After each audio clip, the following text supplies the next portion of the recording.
There is no doubt you guys probably know that I am a huge Final Fantasy fan. My name had actually derived from a Final Fantasy reference. Used to be called the Spoony Bard, and I decided to change it to Spoons because that's what people decided to call me. But Final Fantasy is the reason that I am the gamer that I am today. And we got big news with the Final Fantasy VII Remake. Just a little bit of trailer that we got was, oh my gosh, it was so good. We've got a lot to talk about, so let's get into it. Hit subscribe there if you haven't already, and let's talk the Final Fantasy VII Remake.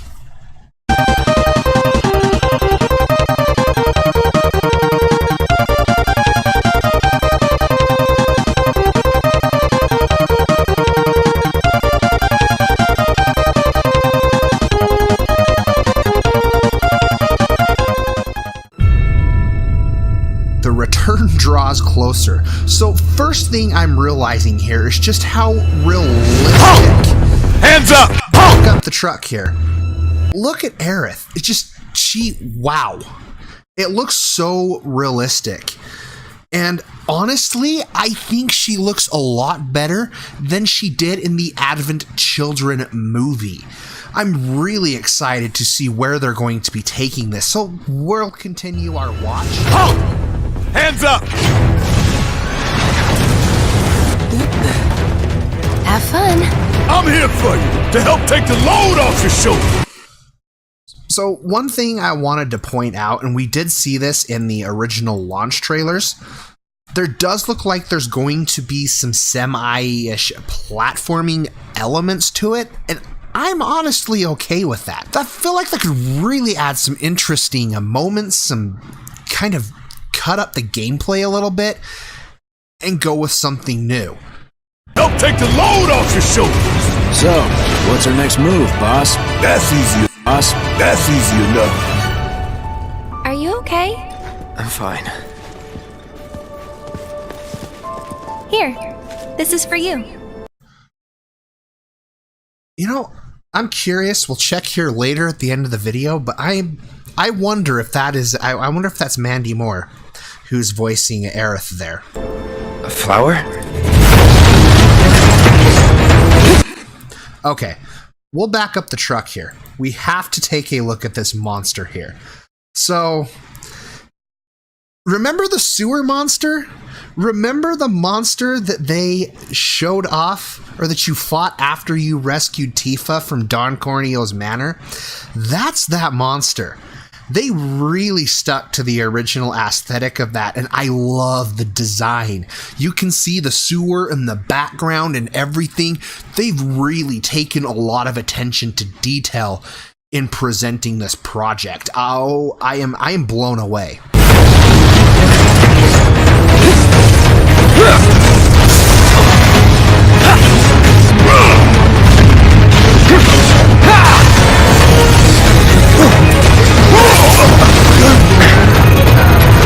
Can you bear to see the planet suffer?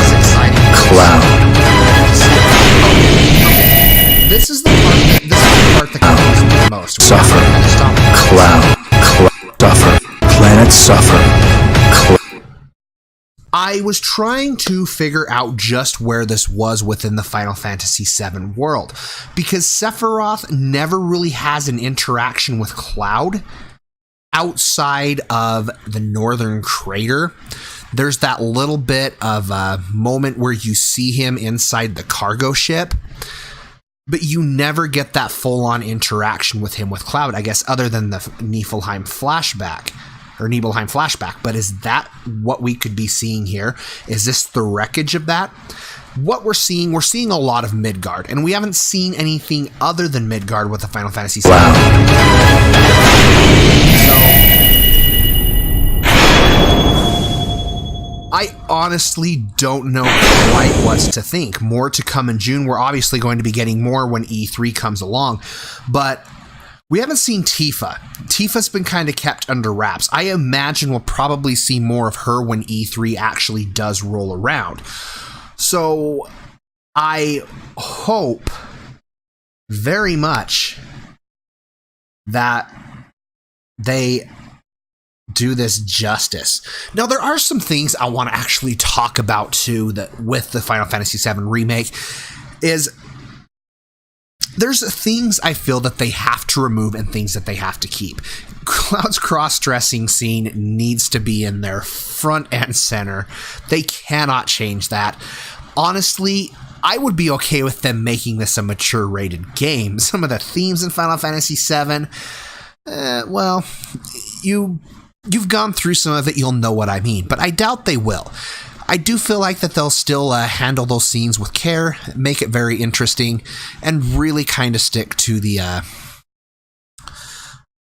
hopefully to the original game. But some scenes I feel like they would need to remove. Let's talk about the Junon scene, the underground part of Junon, where they actually have to get up into top of the city to go to Rufus's welcoming ceremony, and the dolphin part. That's going to be pretty awkward to see. There's other moments that aren't coming to me I feel like they have to remove.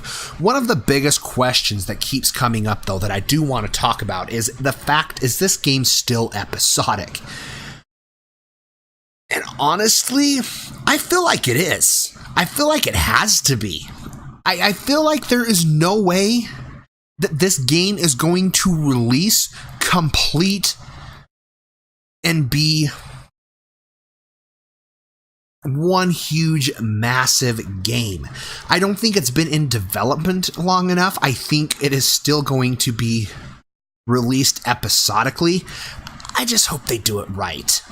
From the looks of it, I wonder if we are going to be seeing more of Midgard, if Midgard's going to kind of take its own episodic structure, or if they're going to kind of break this up kind of disc by disc.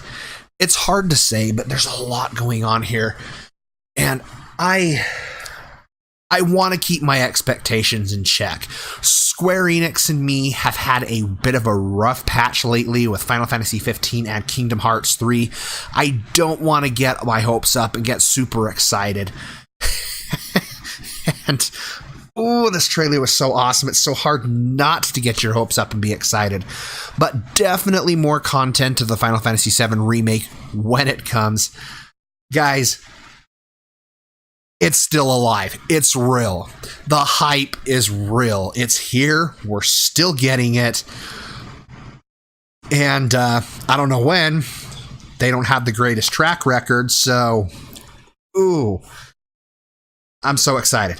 Anyways, guys, be sure to, as I said, hit subscribe there if you haven't already. Keep updated with all of my content. You can follow me on Facebook and Twitter, social media links down below in that description box. And most importantly, stay happy, be happy, game happy. Spoons is checking out.